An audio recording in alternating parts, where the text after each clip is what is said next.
morning.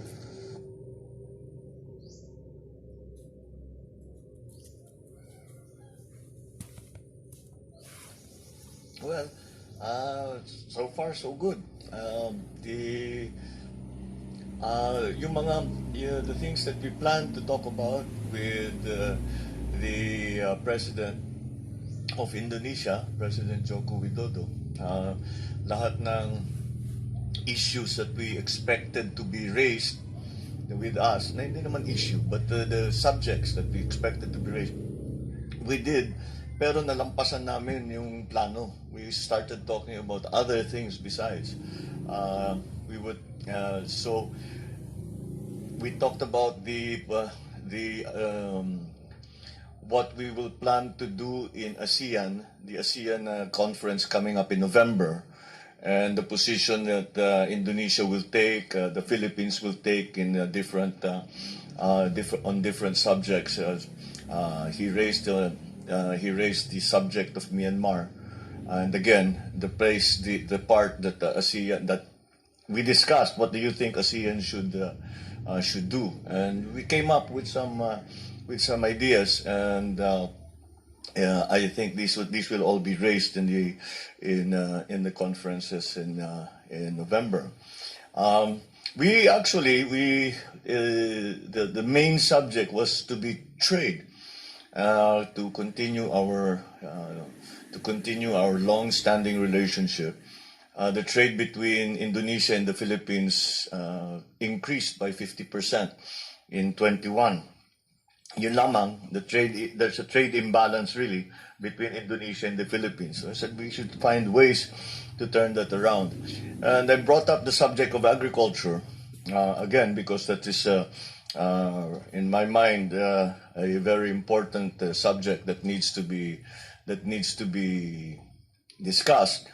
And we talked about the possibility of them supplying us with fertilizer, with urea, of Indonesia increasing its trade also for our energy, because much of our coal comes from Indonesia. And there was a time a few weeks back where they stopped export of coal. Nakiusap tayo sa kanila at sinama naman tayo dun sa listahan na bibigyan nila. Mag-export sila ng coal. So that's we talked about then the place of the renewable energies, because coal nga is not seen as the most environmentally friendly fuel. Sabi ko, how do we shift?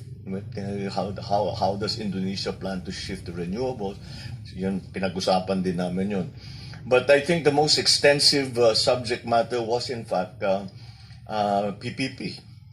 Because nandito talaga tayo para i-encourage yung PPPs with the Philippine government, but not only the Philippine government. Bukod sa PPP, pinag-usapan namin yung mga joint venture ng mga negosyante dito. Pupunta sila sa Pilipinas, ang negosyanteng Pilipino pupunta rito sa Indonesia para makapag-joint venture, but also with the government, the PPPs with the government. We had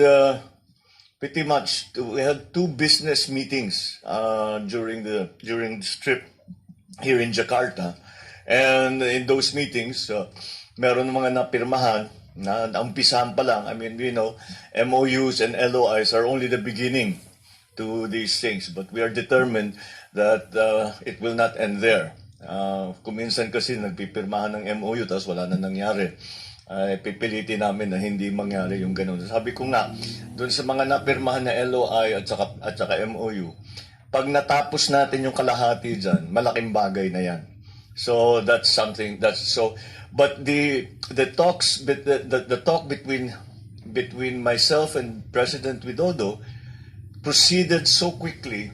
Umabot na kami doon sa organization ng mga task force at the technical level, which generally you don't get to in a state visit. Usually, pag-uusapan yan, yung mga ministerial level lang muna. O mag-uusap, our group will come and talk. Sabi niya, wag na tayong dumaan dyan. Let's go straight already, let's get something done. Very enthusiastic naman ng mga ministers ni President Widodo. yung mga prospects dito sa atin sa Pilipinas, and marami silang nakikita mga opportunities. So we will pursue that. And so I think I would describe the trip as more productive than we had expected.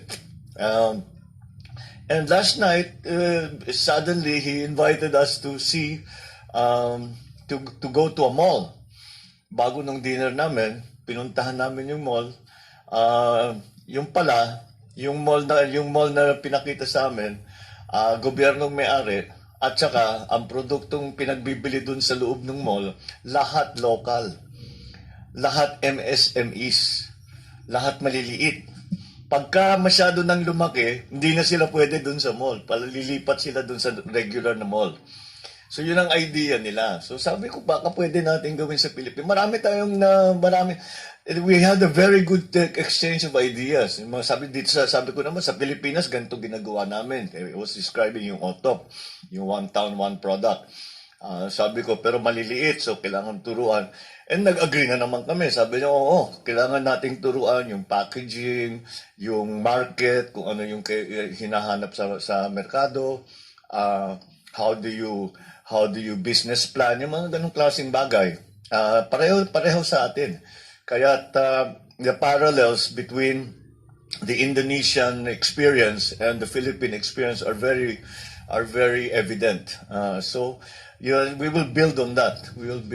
Ang maganda nito, Jakarta, Indonesia, long-standing 73 years na tayong mag-partner ng Indonesia.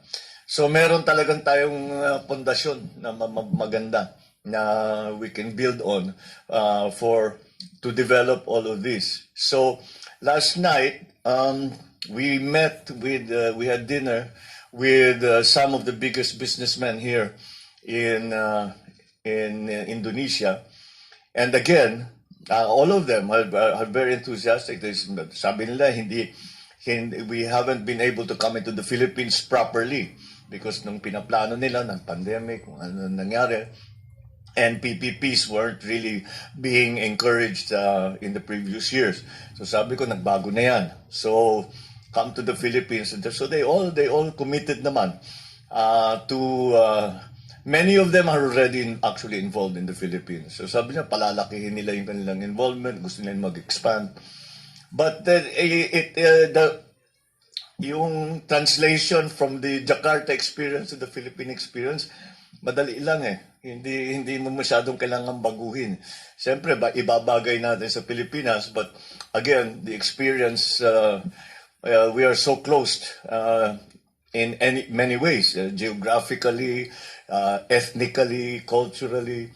So madali talaga ang interaction namin. So I think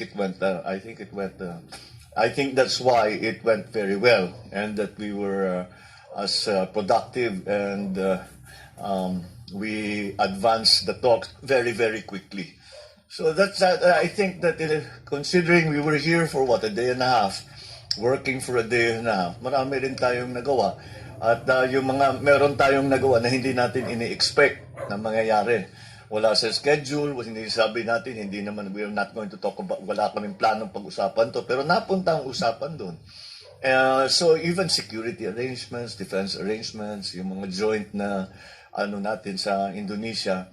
And then the one thing that I was very interested in was on the delimitation talks between Indonesia and the Philippines. First of all, we had delimitation talks yung pag-establish ng baseline. Kasi tumatawid yung EEZ natin sa Indonesia, kaya nagkagulo ng konti. Pero naayos natin yon. So sinasabi ko, yan ang parang template para doon sa delimitation talk sa continental shelf that we are undergoing now. But also, not only for the issues between Indonesia and the Philippines, pero sabi ko, pwede kong gamitin yan. Pwede natin gamitin yan pag iba, kahit na iba yung kausap, na delimitation talks na ganyan. So, as I said, we should show it to the rest of ASEAN as an example that it is something that actually, it can be done. it can be done basta't nag-uusap kayo with a bilateral agreement. And so we covered pati RCEP na pag-usapan namin. Yung pag-ratify ng Pilipinas sa RCEP, which is going to be very high up on the order of business of the Senate after the budget is passed. So, marami more, and many subjects were brought up, were spoken about in much more detail than we had expected, and whatever discussions we had progressed really rapidly from the usual pleasantries na yung mga ginagawa pag minsan pag state visit. Nalampasan namin kaagad yun. Dahil nga, ang experience ng Indonesia at saka ng Pilipinas,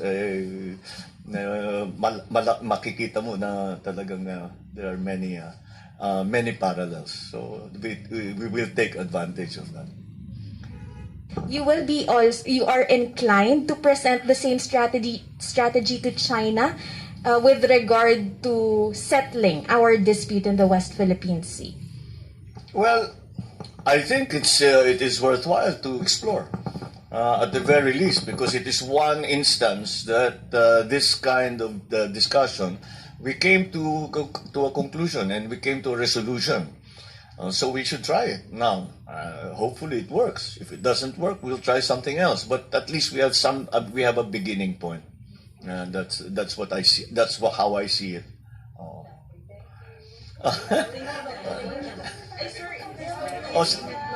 Ano? Sir, investment agreement lang po kung magkano po yung expected natin after the roundtable. Hindi pa nga tayo umabot sa technical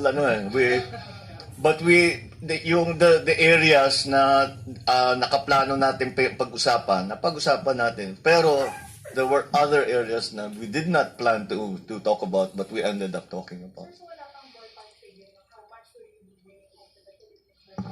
In terms of investments? Well, we haven't done the sums, actually. We haven't put it together yet. But it's going to be quite significant. Yeah. Are there going to be immediate benefits to the Filipinos? Itong mga nasarang deals, or at least those agreements that have already been signed? Some are expansions to what are already the operations that are already ongoing. So mararamdaman ka agad yun. The others are quite long term.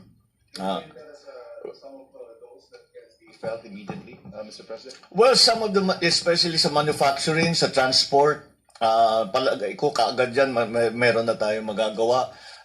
Pati yung tulong nila sa energy, that is going to be immediate. Yung sa pag-import natin sa kanila, pagbili natin sa kanila ng agricultural commodities, pati nagpatulong ako sa fisheries kasi obsessed ako dito sa Pilipinas, nag-import ng galunggong . Hindi ko talaga matanggap yan . So so I asked for help because matibay ang fisheries nila. So sabi ko, we can exchange delegations. That I think we can. Those are the things, especially in the agricultural sector, are going to happen in the very short term. All right. Sige, salamat. Thank you.